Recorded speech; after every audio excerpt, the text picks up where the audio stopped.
Terima kasih. Assalamualaikum warahmatullahi wabarakatuh. Waalaikumsalam. Yang terhormat Ibu Fredrika Widiasari Dewi, anggota Dewan Komisioner OJK Bidang Edukasi dan Perlindungan Konsumen.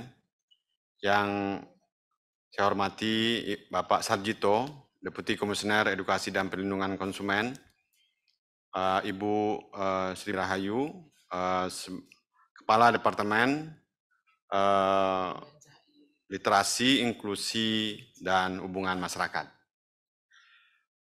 Pertama-tama, kami mengucapkan terima kasih atas kehadiran rekan-rekan media.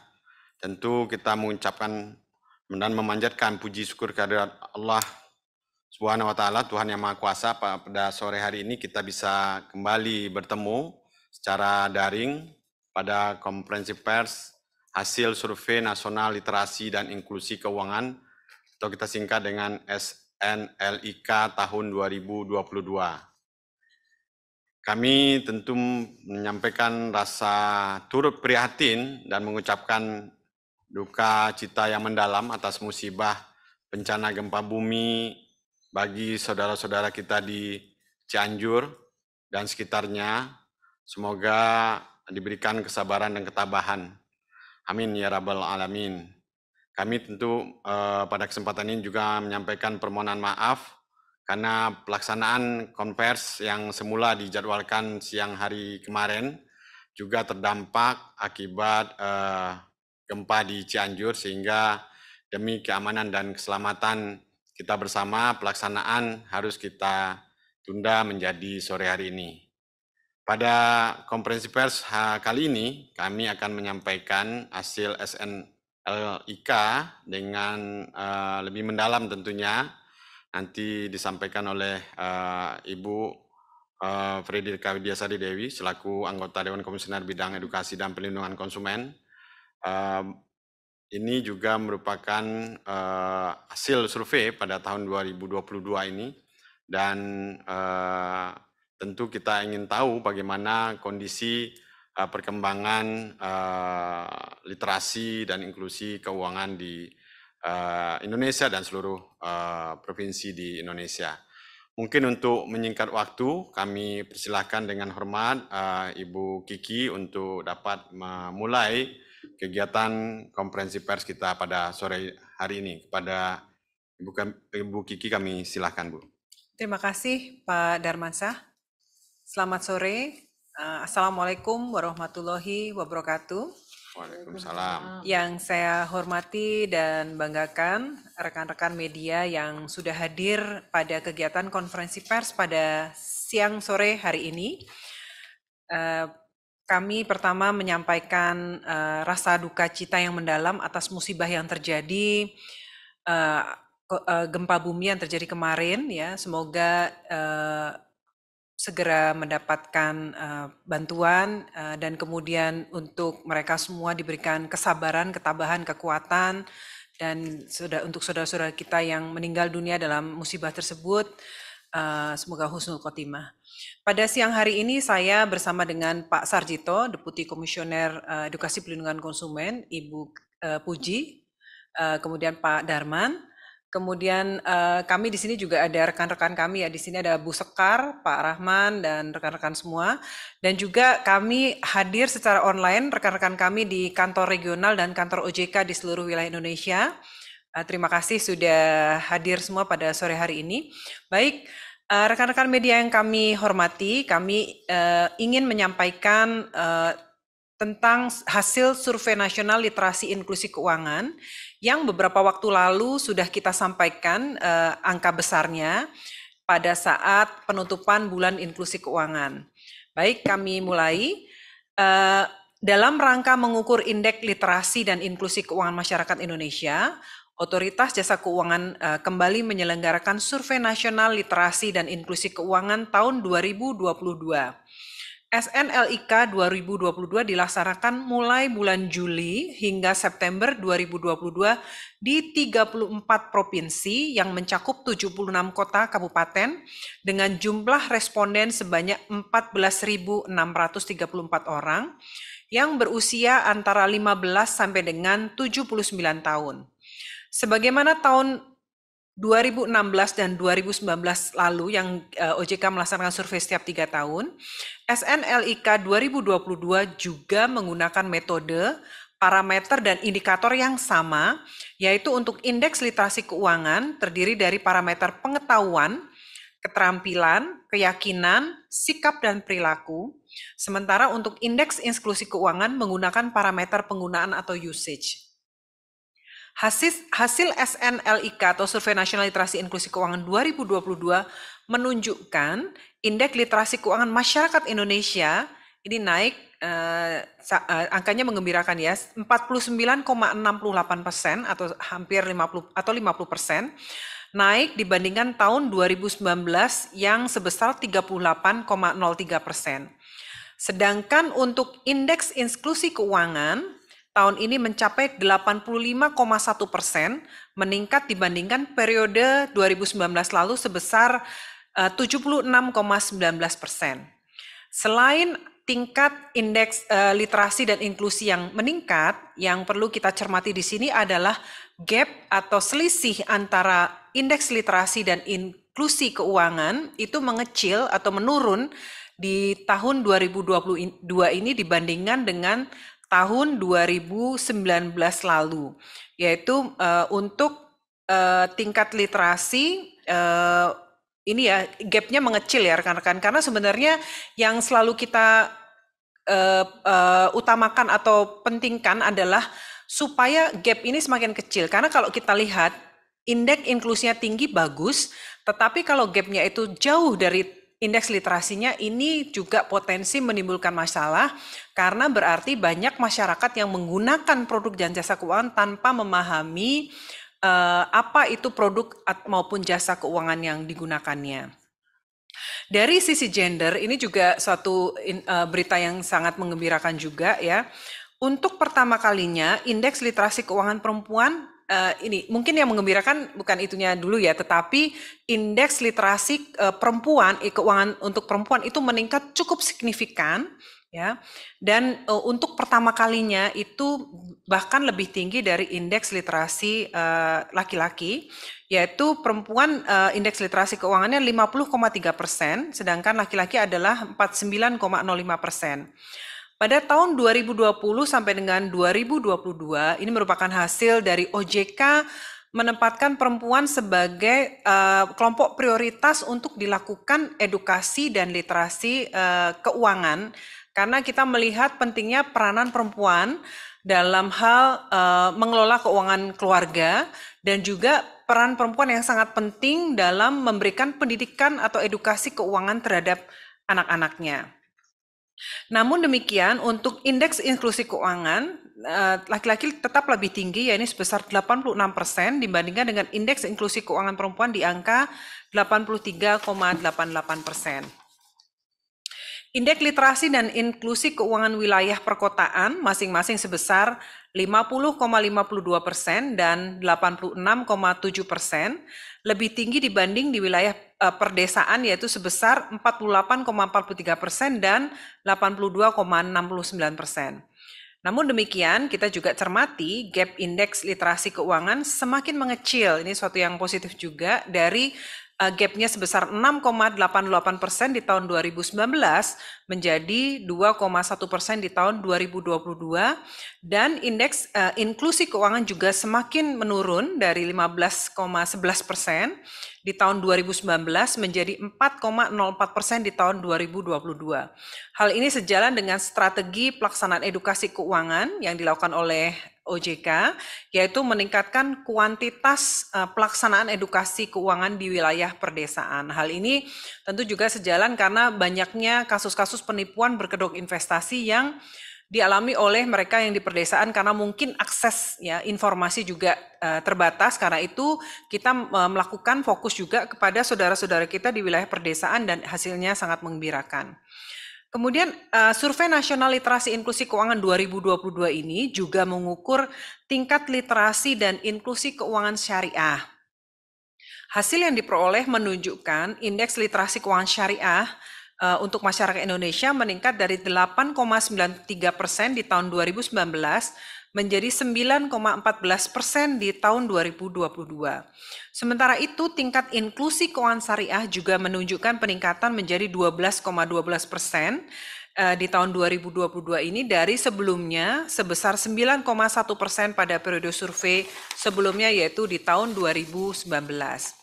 Rekan-rekan media yang kami hormati, peningkatan indeks literasi dan inklusi keuangan merupakan hasil kerjasama yang terjalin baik antara OJK, kementerian, lembaga terkait, industri jasa keuangan, dan berbagai pihak lainnya, baik dalam wadah Dewan Nasional Keuangan Inklusif maupun Tim Percepatan Akses Keuangan Daerah (TPAKD) yang jumlahnya mengalami kenaikan dari 171 TPAKD di tahun 2019 menjadi 462 TPAKD di tahun 2022. Ini juga terima kasih kepada rekan-rekan di KRKO OJK yang sangat gencar melakukan kegiatan edukasi literasi inklusi dalam wadah TPAKD tersebut. Pandemi di awal tahun 2020 menjadi salah satu pendorong untuk mengakselerasi transformasi digital dalam edukasi keuangan yang memungkinkan edukasi keuangan dilakukan secara masif dan borderless. Bauran strategi edukasi keuangan secara tatap muka, luring, dan daring maupun penguatan aliansi strategis akan menjadi strategi kunci dalam mengakselerasi peningkatan literasi dan inklusi keuangan. Hasil survei 2022 ini menjadi salah satu faktor utama bagi OJK dan bagi pemangku kepentingan lainnya dalam hal menyusun strategi, kebijakan, dan merancang produk layanan jasa keuangan sesuai dengan kebutuhan konsumen, serta tentunya semua ini dalam rangka meningkatkan kesejahteraan masyarakat. Di tahun 2023, kami akan fokus untuk meningkatkan literasi keuangan masyarakat Indonesia. Ini tertuang dalam arah strategi literasi keuangan tahun 2023, yaitu membangun literasi keuangan masyarakat desa melalui aliansi strategis dengan kementerian lembaga terkait, perangkat desa dan penggerak PKK desa, serta mahasiswa KKN. Sasaran prioritas literasi keuangan tahun 2023 adalah pelajar maupun santri, UMKM, penyandang disabilitas, dan masyarakat daerah 3T, yaitu terdepan, terluar, dan tertinggal. Sedangkan sasaran prioritas inklusi keuangan tahun 2023 adalah segmen perempuan, pelajar, UMKM, masyarakat di wilayah perdesaan, dan sektor jasa keuangan syariah. Itu yang kami sampaikan, rekan-rekan media. Kami persilahkan bila ada pertanyaan lebih lanjut. Terima kasih. Assalamualaikum warahmatullahi wabarakatuh.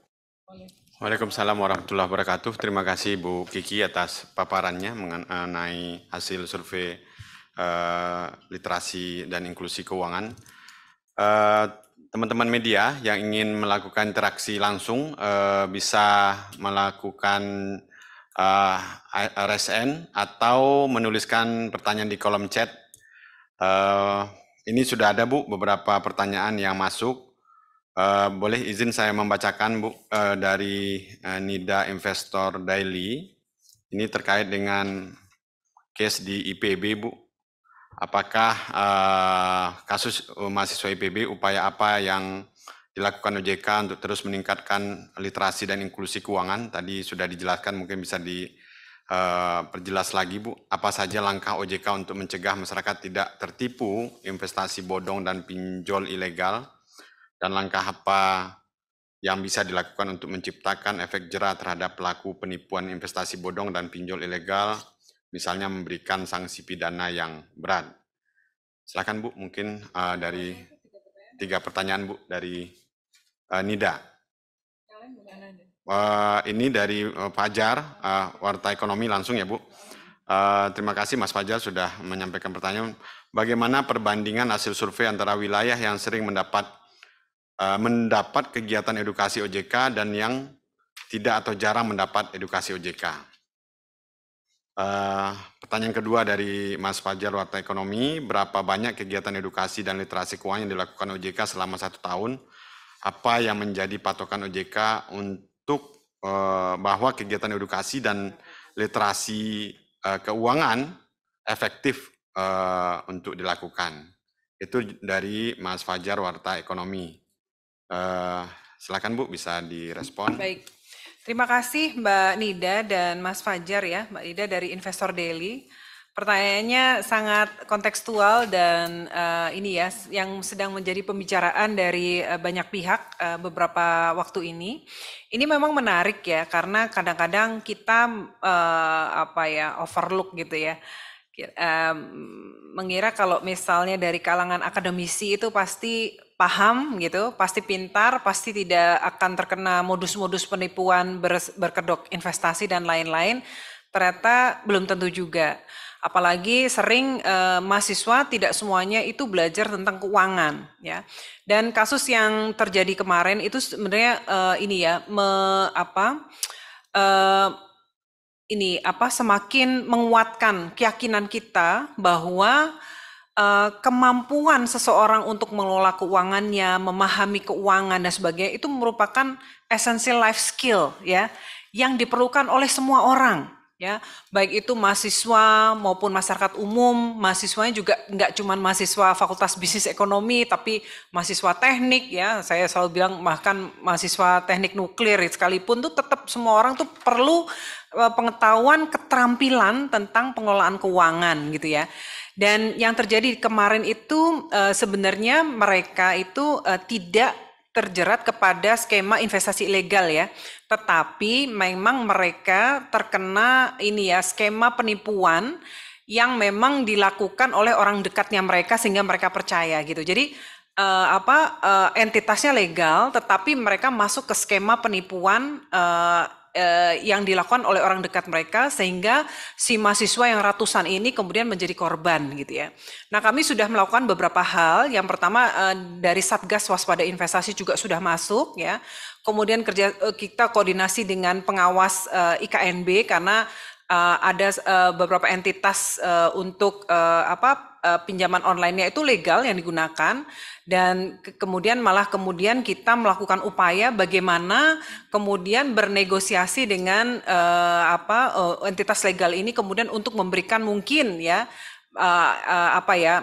diskusi lebih lanjut apakah mungkin diberikan keringanan atau atas waktu dan sebagainya, karena mereka yang menjadi korban ini kan mereka tetap harus mengembalikan karena mereka memang menggunakan entitas legal ini untuk menerima pembayaran yang sebenarnya tidak mereka terima, kira-kira seperti itu. Tapi kita tidak bicara case by case ya rekan-rekan media, tetapi apa yang kita lakukan? Kami langsung gercep gitu ya, gerak cepat, langsung ke beberapa universitas yang kita lakukan secara bersama-sama. Kita melakukan edukasi secara masif ya. Jadi ada dua hal.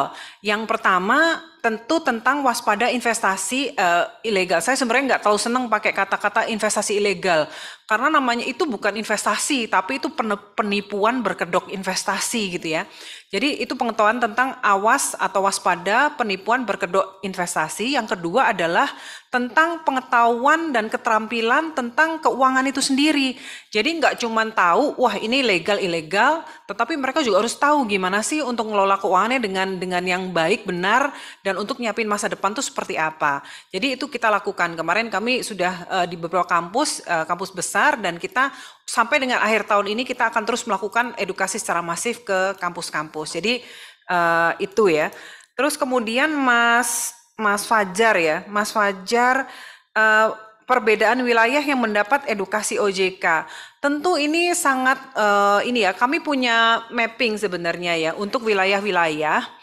Itu kelihatan sekali, dan ini juga beberapa itu inline ya dengan data. Misalnya gini, ada daerah yang inklusinya tinggi tetapi literasinya rendah, itu juga kemudian sering kita dapati masyarakat di daerah wilayah tersebut banyak yang terkena modus atau skema penipuan berkedok investasi. Artinya mungkin karakteristik masyarakatnya mereka mudah menggunakan tapi tidak paham. Nah, kalau yang digunakan itu yang legal ya nggak apa-apa, alhamdulillah gitu ya. Tapi kalau pas kemudian mereka kemudian karena karakteristiknya berani coba gitu walaupun nggak paham, nah itu juga kemudian menjadi masalah. Nah, ini sebenarnya kita bersama teman-teman KR ya, kantor regional, kantor OJK, terus melakukan upaya-upaya untuk meningkatkan tingkat literasi dan inklusi keuangan.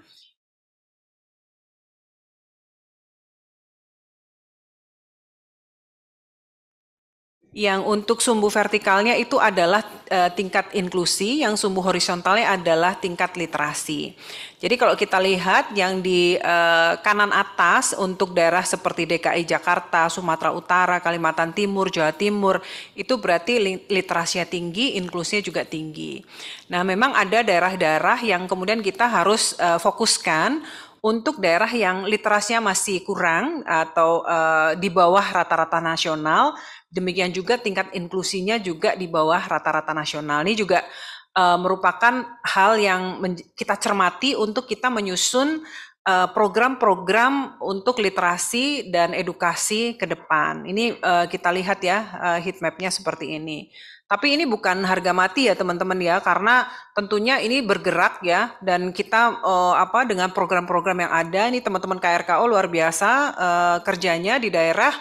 Karena memang ada daerah-daerah yang memang wilayahnya itu sulit untuk dilakukan edukasi, literasi, dan tidak semua daerah yang terpencil itu memiliki akses internet yang baik. Jadi itu juga kita juga upayakan supaya tetap bisa dilakukan literasi inklusi keuangan. Karena memang untuk survei ini udah ada metodologinya yang memang ya kita nggak bisa pilih-pilih daerah yang kita mau lakukan survei, karena ini benar-benar ada metodologinya sudah teruji lah gitu kira-kira. Ya itu angkanya. Kemudian berapa banyak kegiatan edukasi literasi selama setahun? Kami persilakan Pak Sarjito atau Bu Puji, silakan. Terima kasih Ibu Gigi, Pak Sarjito. Teman-teman media, bahwa edukasi keuangan ini dilakukan melalui bauran strategi tadi offline dan online, dan juga ada aliansi strategis antara OJK baik di pusat maupun di KRKO dan juga dengan pelaku usaha jasa keuangan. Kalau kami boleh sampaikan bahwa rata-rata dalam 1 tahun itu OJK baik di pusat maupun di EPK bersama dengan Satgas Waspada Investasi yang juga menjadi anggota di situ OJK sekitar 1.000 edukasi. Nah, ini yang kami sampaikan ketika 3 tahun itu ada 1.700 plus kemudian 367, belum termasuk edukasi melalui radio maupun ILM, iklan layanan masyarakat. Kalau boleh disampaikan bahwa apa yang dicapai dari strategic driver untuk mencapai hasil yang tadi sudah disampaikan Ibu Adeka, ini tidak terlepas dari dukungan juga dari semua pihak atau stakeholder termasuk kementerian dan lembaga. Kalau boleh disampaikan, contoh di kampanye nasional ada program Like It itu dengan LPS, dengan Kementerian Keuangan dan juga dengan BI. Ini sekali edukasi bisa menjangkau sampai 15.000 pada saat itu. Kemudian setelah beberapa hari itu bisa sampai 43.000. Dengan demikian memang cukup masif ketika ada bauran strategi antara online dan offline. Mungkin seperti itu. Apakah ada tadi pertanyaan untuk Mas Fajar? Itu saja. Ya, jumlah setahun tadi sudah dijawab Ibu, bahwa memang sangat banyak ya Bu Puji ya kegiatan yang kita lakukan dalam melakukan edukasi dan literasi keuangan di seluruh Indonesia. Kami lanjut Bu Kiki, pertanyaan dari Mbak Mahdalena, Radio Republik Indonesia. Ada 2 sebenarnya masih related. Yang pertama, literasi keuangan semakin meningkat, tetapi mengapa masih banyak masyarakat yang menjadi korban pinjol, Bu? Ini mungkin bisa dijelaskan, Bu. Yang kedua, bisa lebih dijelaskan apa saja yang dilakukan dalam literasi dan inklusi keuangan bagi kelompok disabilitas di Indonesia, Bu. Itu dari Mbak Mahdalena. Kami lanjut, Bu, biar sekaligus bisa dijawab. Mbak Rika dari Bisnis Indonesia. Dari hasil SNLIK 2022 tercatat bahwa literasi dan inklusi keuangan syariah meningkat. Apa faktor yang mendorong kenaikan indeks literasi dan inklusi keuangan di industri syariah?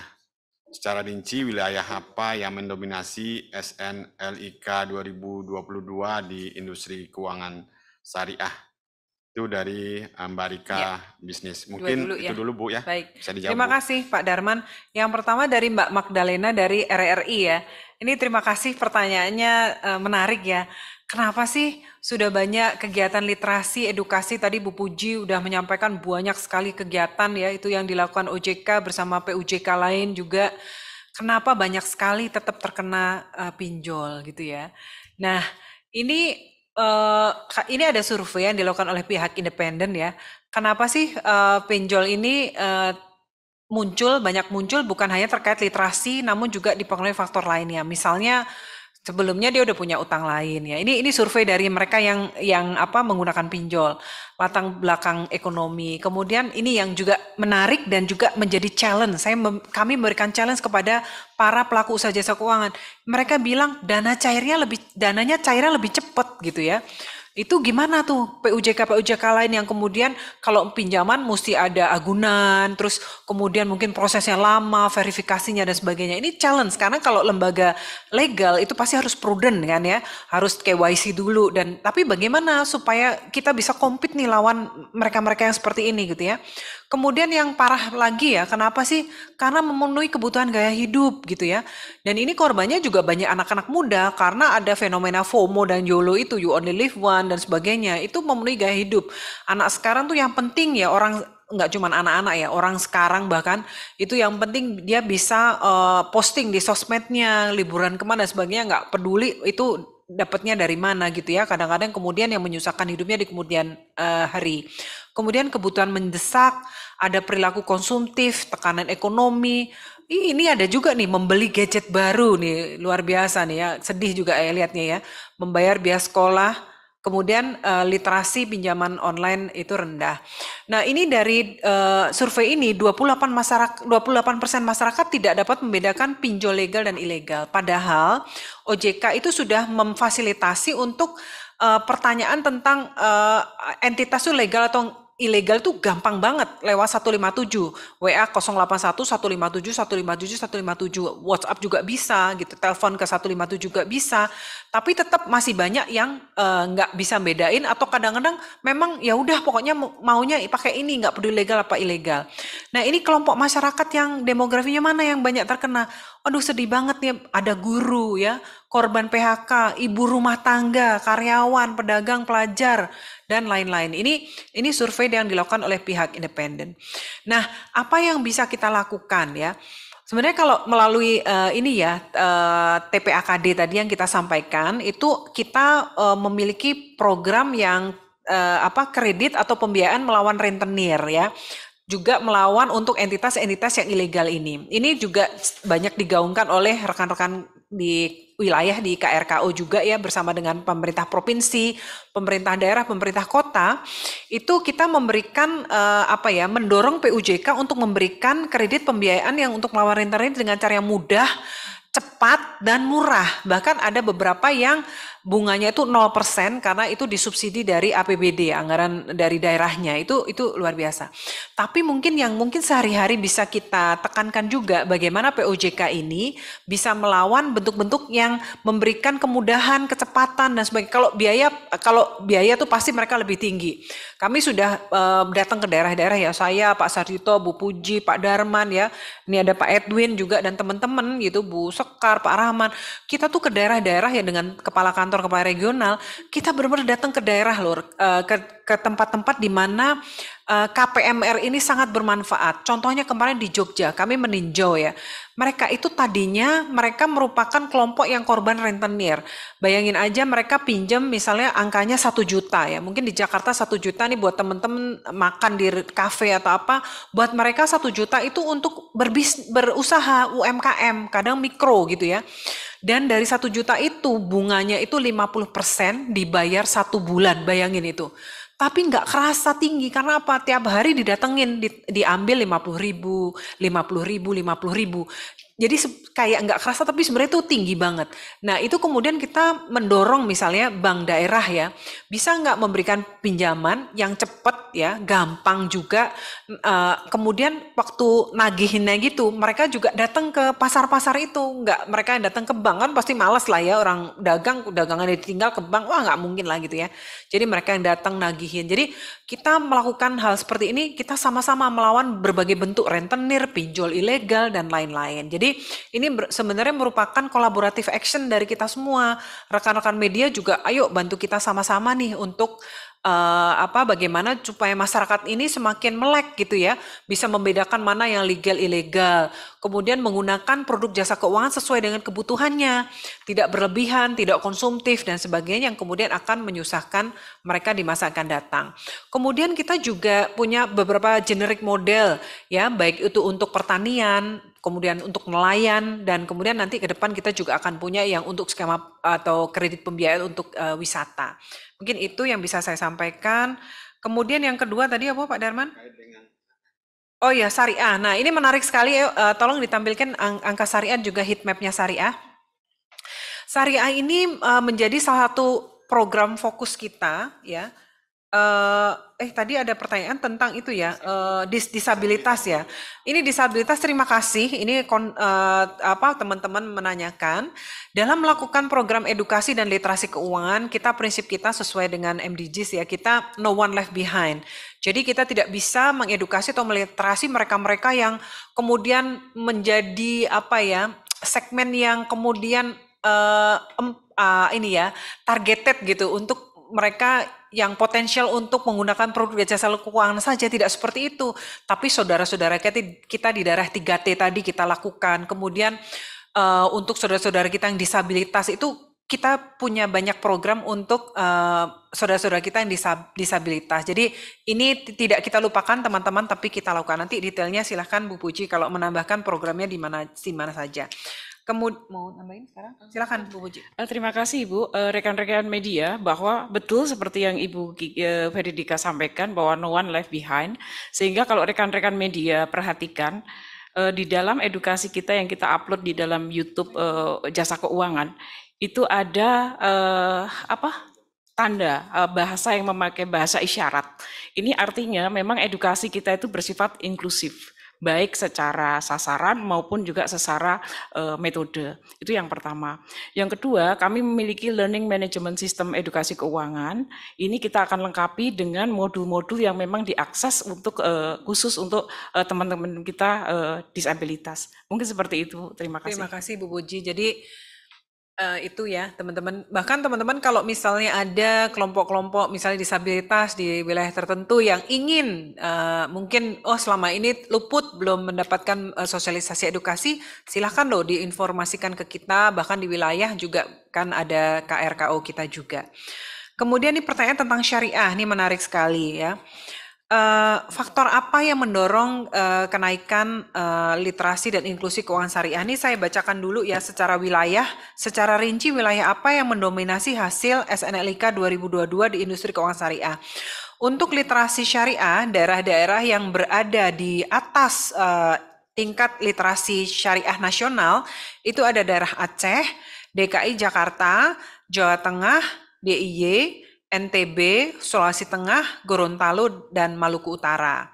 Sedangkan untuk inklusi keuangan daerah untuk syariah yang di atas inklusi keuangan nasional itu ada Aceh, Sumatera Utara, Sumatera Barat, Sumsel, DKI, Jawa Barat, Jawa Tengah, Jawa Timur, Banten, Nusa Tenggara Barat, Kalimantan Barat, Sulsel dan Sulawesi Selatan dan Gorontalo. Ini angkanya ya. Ini kenapa kita kita melakukan program-program khusus untuk peningkatan syariah ini. Untuk beberapa daerah memang kata kuncinya adalah syariah. Ini memang setiap daerah itu unik teman-teman ya. Kayak misalnya dulu kami di pasar modal, misalnya ini contoh ya. Susah sekali bagaimana menaikkan literasi dan inklusi masyarakat di pasar modal contohnya. Ternyata kata kuncinya adalah syariah gitu ya. Ada beberapa daerah yang kita harus syariah atau setidaknya kita menyentuh dari aspek apakah sudah sesuai dengan prinsip syariah. Walaupun mungkin di pasar modal itu tidak itu kan kalau produk syariah tidak hanya untuk mereka beragama muslim, tapi banyak sekali kemudian yang memastikan kesyariahan investasi mereka. Nah ini sama juga untuk beberapa daerah memang kata kuncinya adalah syariah. Jadi nggak apa-apa juga kita masuk dari sisi syariahnya. Kemudian kita juga punya program-program yang menitik beratkan kepada komunitas syariah. Seperti misalnya kemarin kita punya program khusus untuk santri. dalam rangka kita menuju kepada Hari Santri di 22 Oktober kemarin. Kita kerjasama kemudian melakukan edukasi, ini karena baru permulaan ya, kita melakukan untuk 7 pesantren ya, 5 secara serentak ditambah 2 lagi yang akan datang juga. Itu penutupannya dilakukan oleh Bapak Wakil Presiden, kemudian Pak Mahendra juga hadir, Pak Erick Thohir dan lainnya. Jadi kita menggunakan banyak sekali bekerja sama dengan organisasi-organisasi masyarakat yang syariah. Nah, ini juga merupakan PR kita bersama bagaimana untuk meningkatkan literasi inklusi masyarakat untuk produk-produk syariah. Nah, kalau dilihat angkanya masih kecil ya, ini kemungkinan karena memang surveinya ini kan dengan di seluruh wilayah Indonesia ya. Mungkin lihat heat map-nya yang syariah, Mas. Yang ada petanya yang syariah. Biar kelihatan jelas tadi. Nah, itu karena surveinya itu dilakukan di seluruh wilayah Indonesia, sementara untuk wilayah-wilayah tertentu memang tidak mementingkan isu-isu syariah ya. Memang daerah-daerah tertentu itu memang masyarakat memang tidak ke syariah. Nah, tetapi karena itu tetap disurvei, jadi kemungkinan itu yang menyebabkan angkanya kecil. Nah, mungkin ke depan mungkin kita lebih targeted maupun dan selected. Ini yang heat map untuk literasi dan inklusi keuangan syariah. Ini yang merah ini di bawah tingkat nasional. Yang kemudian kuning itu salah satunya di bawah nasional, di bawah ya, di bawah ya. Yang kalau hijau itu indeks literasi dan inklusi keuangan di atas rata-rata nasional. Jadi ini heat map-nya untuk yang syariah, rekan-rekan. Bu Puji, silahkan menambahkan selain Hari Santri, kita juga beberapa punya program untuk syariah seperti berbagai kegiatan riset dan lain-lain. Silakan. Oke, terima kasih Ibu. Rekan-rekan media, selain yang disampaikan oleh Ibu Adeka, ada juga kami memiliki program Olimpiade Cerdas Cermat Keuangan Syariah. Ini pertama kali kita lakukan dan saat itu sudah dilakukan, diikuti oleh 500 sekolah di seluruh Indonesia. Itu yang pertama. Yang kedua juga kemarin pada saat bulan inklusi keuangan, kami meluncurkan modul pembelajaran edukasi keuangan syariah level basic dan intermediate. Seperti yang kita sampaikan bahwa strategi edukasi adalah bauran mengenai offline dan online, sehingga nanti kalau untuk pesantren yang memang bisa masuk melalui learning management system maupun universitas-universitas yang memang juga bisa mengakses learning management system, kita arahkan untuk masuk kepada learning management system untuk edukasi keuangan syariah. Namun demikian juga seperti tadi Ibu sampaikan, kita juga melakukan tatap muka seperti kemarin kami juga melakukan Gebiar Safari Ramadan. Ini adalah gerakan edukasi sekaligus inklusi syariah yang dilakukan serentak di seluruh Indonesia, diikuti oleh teman-teman dari kantor regional dan kantor OJK. Demikian Ibu, matur nuwun. Terima kasih. Silakan lanjut. Terima kasih Bu Kiki dan Bu Puji atas responnya pertanyaan dari teman-teman media. Ini kami lanjutkan pertanyaan dari Mbak Yaomi sindonews.com, Bu. Ini terkait dengan kolaborasi mengenai kerjasama dengan kementerian dan lembaga terkait pada tahun mendatang. Secara spesifik, apakah dengan Kementerian Sosial, Ekonomi Kreatif atau UKM, mengingat entitas ilegal tetap tinggi dengan modus yang semakin beragam. Ini ada case disampaikan oleh Mbak Yomi, baru-baru ini di Banten seorang wanita hamil bunuh diri diduga karena tidak kuat tekanan pinjaman Bank Emok yang melilitnya. Bagaimana Ibu menanggapi ini? Mengingat perempuan ke depan akan menjadi target edukasi literasi keuangan. Saya lanjut lagi Bu dari Fadial IDN Times. Untuk per sektor, kira-kira sektor jasa keuangan apa yang tingkat literasi keuangannya masih menjadi concern OJK? Apakah pasar modal, apakah perbankan atau IKMB, Bu? Mungkin bisa direspon dulu, Bu. Terima kasih, Bu. Terima kasih Pak Darman. Pertama dari pertanyaan dari Yaomi ya, dari Sindo News ya, kerjasama dengan kementerian. Nah, ini bagusnya kita banyak sekali program dengan kementerian lembaga. Ini karena memang OJK tidak bisa bekerja sendiri karena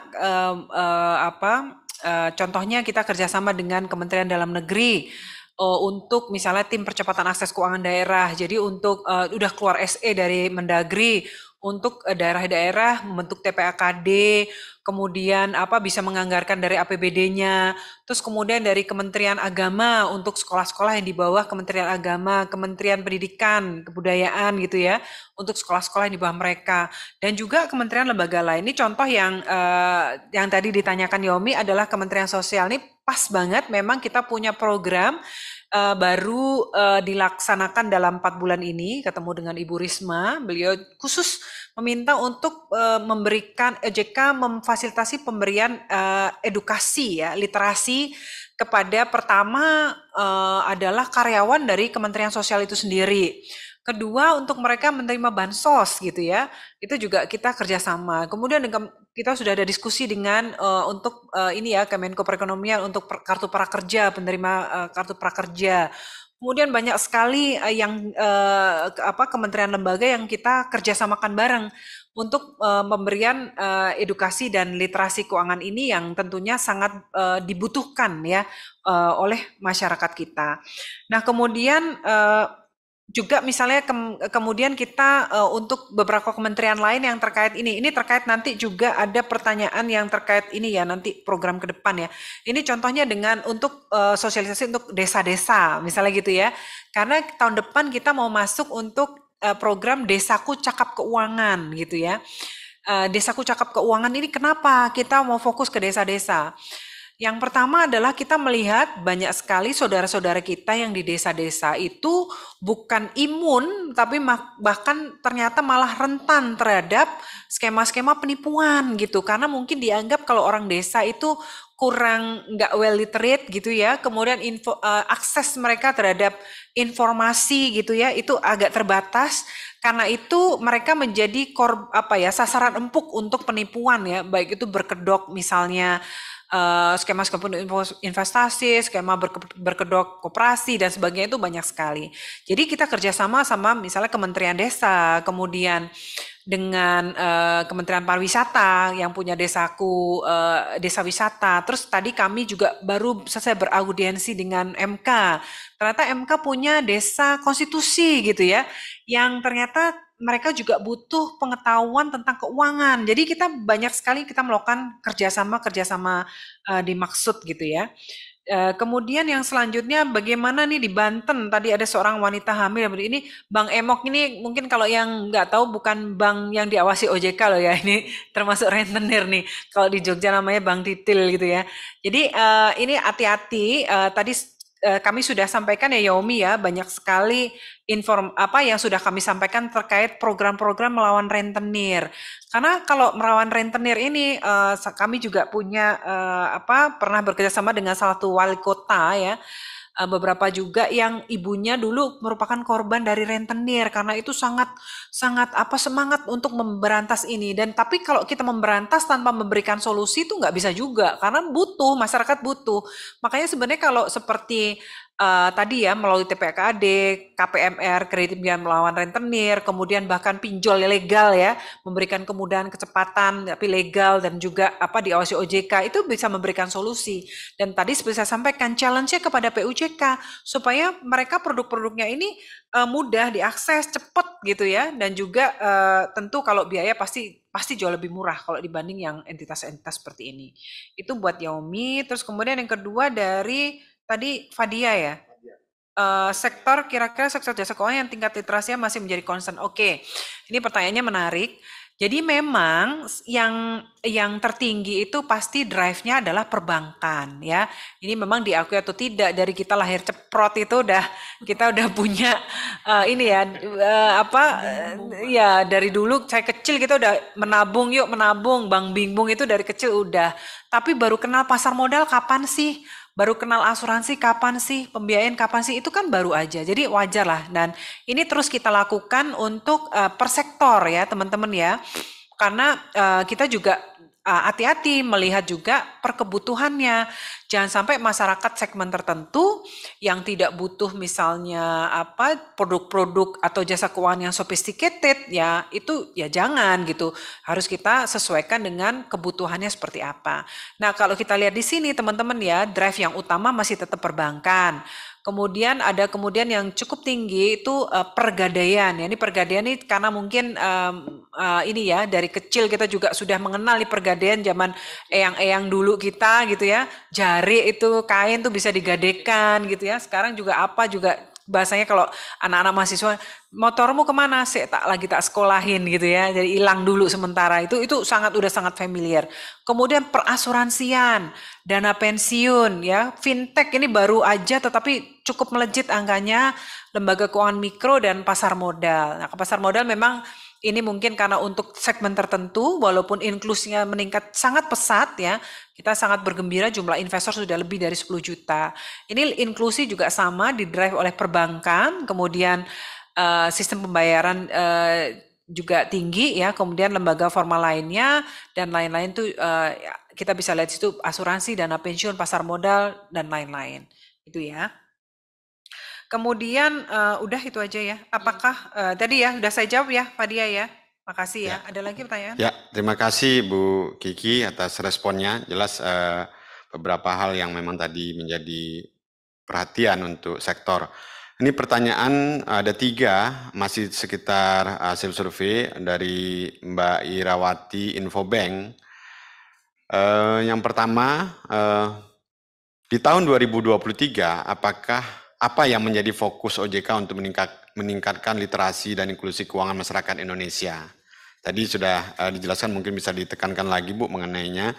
Yang kedua, terdapat target juga dari Presiden Republik Indonesia untuk meningkatkan inklusi keuangan masyarakat Indonesia menjadi 90% di tahun 2024. Apa yang menjadi program prioritas OJK untuk mencapai target dimaksud? Yang ketiga, dilihat dari survei-survei sebelumnya, gap antara indeks literasi dan inklusi masih sangat tinggi.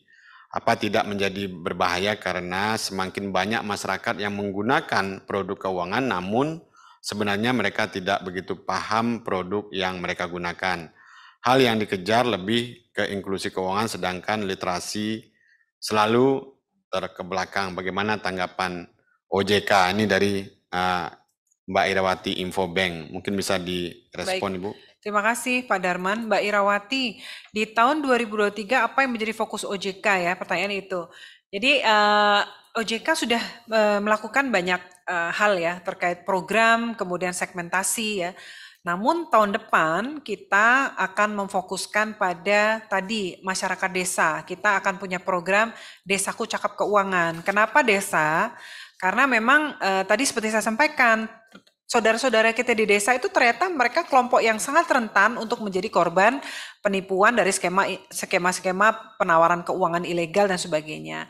Yang kedua tentu kita ingin mengajak saudara-saudara kita di perdesaan juga untuk bisa meningkatkan sejahteraannya melalui produk dan jasa keuangan yang tepat gitu sesuai dengan kebutuhannya. Bahkan kita sudah punya program ini desa investasi ya.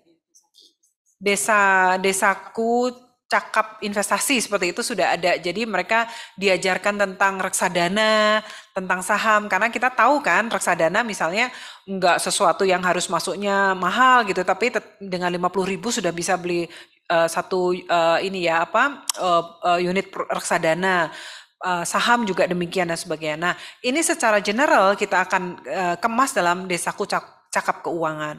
Yang kemudian kita juga akan fokus kepada program Sakinah, Santri Cakap Keuangan Syariah ya. Tetapi ini menarik sekali, ternyata pas kita datang ke pesantren, mereka tidak hanya tertarik pada produk-produk dan jasa keuangan yang syariah, tapi mereka sangat tertarik dengan produk-produk yang sophisticated ternyata. Jadi banyak sekali pertanyaan tentang green economy, tentang bahkan produk-produk kripto seperti itu.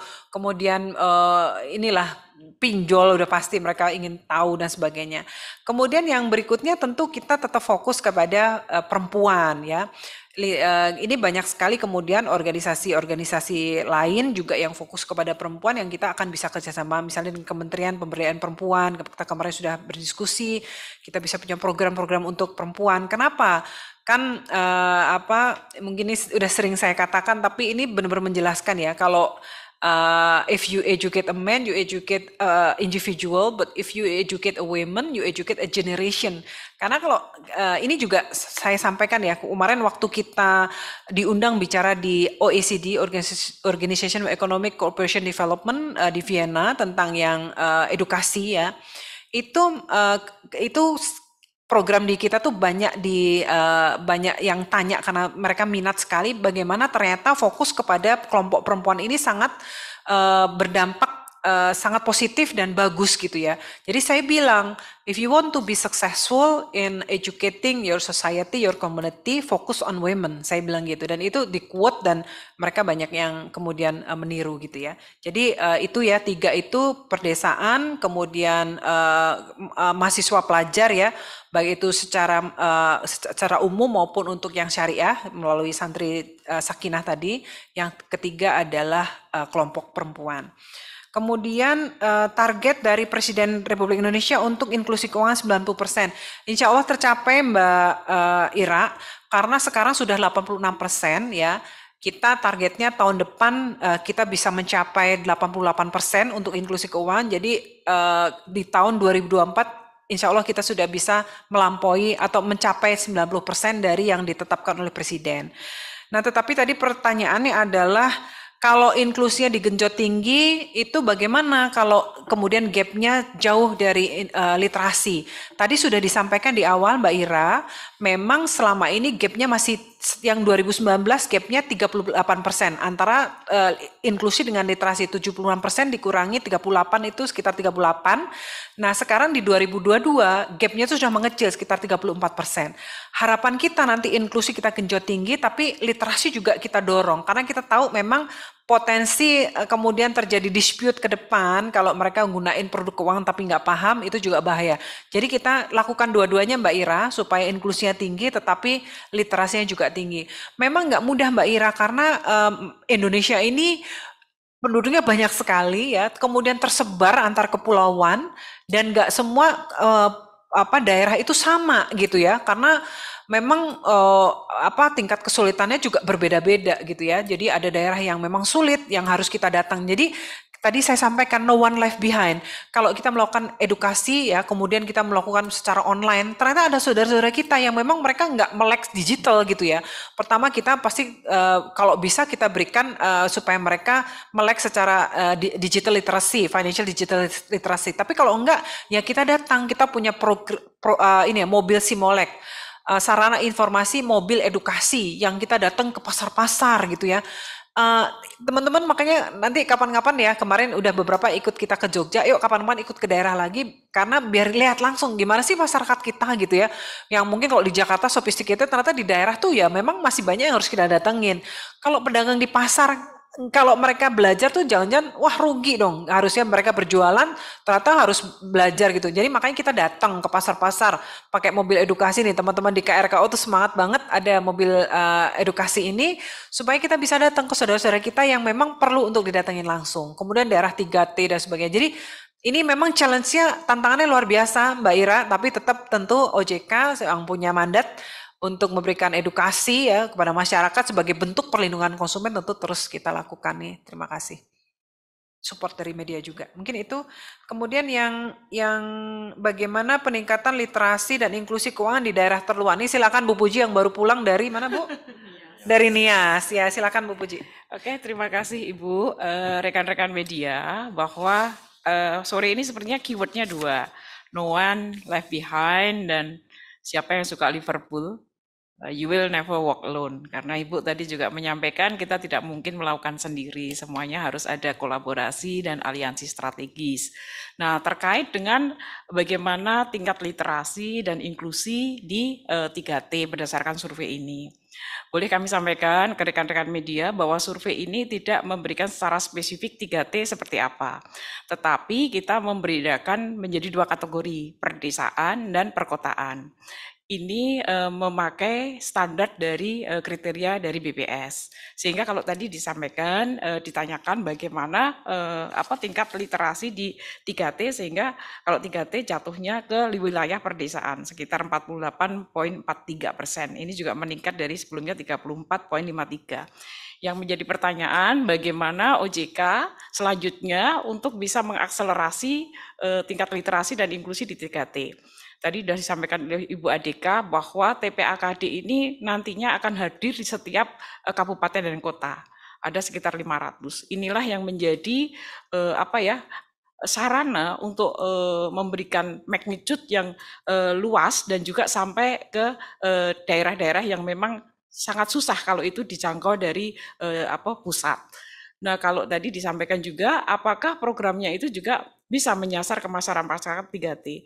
Boleh kami sampaikan bahwa kita di dalam program TPAKD ini memang programnya sangat bervariasi. Kita sesuaikan dengan life cycle dari suatu fase kehidupan manusia. Mulai anak itu lahir, ini sudah ada yang namanya tabungan simpel. Tabungan simpel ini untuk anak PAUD dan juga bahkan kita sudah ciptakan BSI simple, artinya tidak harus dia kena biaya administrasi dan juga bisa ditabung melalui agen laku pandai. Kemudian ketika sudah naik ke lebih besar, ada yang namanya tabungan si muda. Ini juga dia shifting dari sekedar menabung, kemudian nanti juga bisa berpikir mulai investasi sesuai dengan karakteristik dan kemampuan. Kemudian ketika naik lagi untuk UMKM, itu tadi Ibu sampaikan bahwa ada program KPMR dan ini sangat digemari di perdesaan, termasuk dengan juga asuransi usaha tani, kemudian asuransi nelayan dan lain sebagainya. Inilah ekosistem program-program TPAKD yang memang kita tujukan agar tingkat inklusi dan tingkat literasi ini tidak ada disparitas dan harapannya nanti juga semakin mengecil. Yang tadi sudah disampaikan Ibu, terlihat bahwa OJK tidak mengejar hanya tingkat inklusi, tetapi juga literasi menjadi pertimbangan dan itu bisa terlihat bahwa dari tahun ke tahun gap-nya semakin mengecil. Mungkin seperti Ibu. Itu terima kasih, Mbak Puji. Jadi teman-teman ya, kenapa sih tingkat literasi inklusi ini penting ya? Karena ada survei juga 1% kenaikan inklusi keuangan itu menaikkan indeks pembangunan manusia sekitar 0,16% ya. Jadi ini sangat nyata sekali dampaknya terhadap masyarakat kita, bagaimana ini meningkatkan kesejahteraan masyarakat. Karena tadi saya sampaikan kemampuan untuk tentang keuangan ya itu merupakan skill yang diperlukan seumur hidup oleh semua orang gitu ya. Jadi ini menjadi tugas kita bersama ya, rekan-rekan media juga untuk memberikan sama-sama kita berkolaborasi ya, bersinergi untuk memberikan literasi kepada masyarakat kita, terutama juga ini ya, mungkin peran media juga yang kita mohon supportnya juga untuk pemberitaan terutama terkait yang itu loh yang sering menampilkan kemewahan-kemewahan yang kemudian banyak ditiru ini ya. Jadi anak-anak muda menginspire mereka in a wrong way gitu ya. Jadi ada pepatah yang mengatakan instant success is a scam gitu ya. All great things need a process and time gitu. Jadi itu sebenarnya yang perlu kita educate juga ke generasi muda bahwa segala sesuatu itu pasti membutuhkan proses dan ada waktu yang diperlukan untuk mencapai sesuatu yang benar-benar bagus, sukses gitu ya. Jadi kalau instan gitu ya nggak semuanya bagus ya. Dan banyak hal terutama yang kita lihat beberapa waktu terakhir ini beberapa skema penipuan ya yang nama-nama beken itu sudah divonis dan kemudian asetnya tidak kembali ke mereka tetapi disita oleh negara. Jadi merupakan pembelajaran yang sangat baik tapi sangat mahal gitu ya buat masyarakat kita. Semoga ke depan semakin well literate masyarakat kita, well educated masyarakat kita tentang hal keuangan dan mohon support dari semua orang. Mungkin itu. Jadi terus gini teman-teman wartawan ya, mohon juga kalau ada masukan ya tentang program-program daerah-daerah yang mungkin OJK ini overlook lah, liatin gitu ya. Nah itu silakan disampaikan kepada kami itu ya. Pas ini juga ada teman-teman KRKO nih, siapa yang hadir nih, tadi saya baru lihat Pak Darwisman ya. Yang cukup sangat aktif nih di Sulampua ya, Sulawesi, Ambon, Manado, Papua ya, itu juga Pak Darwiswan sangat rajin juga melakukan edukasi. Nah ini silahkan di seluruh wilayah Indonesia gitu ya. Ini silahkan teman-teman media jadi lebih aktif, jadi bisa melalui Pak Darmansyah dan sebagainya. Terus kemudian yang lain-lain mungkin itu cukup ya. Ini di sini ada Pak Edwin, Mbak Sekar, Bu Puji, Pak Darmansyah. Ada yang mau disampaikan lagi? Silahkan sebelum ditutup. Pas waktunya sejam. Baik, Ibu Kiki sudah kita di ujung acara tadi sekaligus Ibu Kiki memanggil kolaborasi kita dengan media juga untuk meningkatkan literasi dan inklusi keuangan. Terima kasih kepada Ibu anggota Dewan Komisioner Bidang Edukasi dan Perlindungan Konsumen, Ibu Fredrika Widyasari Dewi, dan juga Ibu Kristianti Puji Rahayu sebagai Kepala Departemen Literasi, Inklusi, dan Hubungan Masyarakat. Dan juga ada hadir Bu Sekar, Pak Edwin. Kita akhiri kegiatan konferensi pers kita pada sore hari ini, dan kami juga akan menyampaikan siaran pers terkait dengan Survei Nasional Literasi dan Inklusi Keuangan tahun 2022. Terima kasih sekali lagi kepada rekan-rekan media yang hadir pada sore hari ini. Mohon supportnya tadi kata Ibu supaya kita bisa mendorong literasi dan inklusi keuangan Indonesia menjadi lebih baik lagi. Dan sampai bertemu kembali pada konferensi pers berikutnya. Terima kasih. Assalamualaikum warahmatullahi wabarakatuh. Waalaikumsalam warahmatullahi wabarakatuh. Oh, ada Pak Bambang ya, Kediri ya? Yes, ya Bu. Aduh, mantep di Kediri nih. Siapa aja, Pak Bambang, Pak Darwis. Terima kasih ya. Ya Bu, ya bagus sekali Bu. Ya tadi Terima semua kasih. pertanyaan dan ininya sudah dijawab secara clear Bu. Terima kasih, terima kasih. Kalau medianya bisa ini nggak ditunjukin nggak gambarnya, galeri? Tapi pada tutup biasanya kalau karena media tutup kamera ya. Oh, webinar juga. Oke. Ya udah, terima kasih. Mohon izin ya semua, Pak Darwis, Pak Bambang, rekan-rekan media. Terima kasih ya. Assalamualaikum. Waalaikumsalam. Terima kasih Bu. Sehat selalu. Terima kasih semua rekan-rekan media.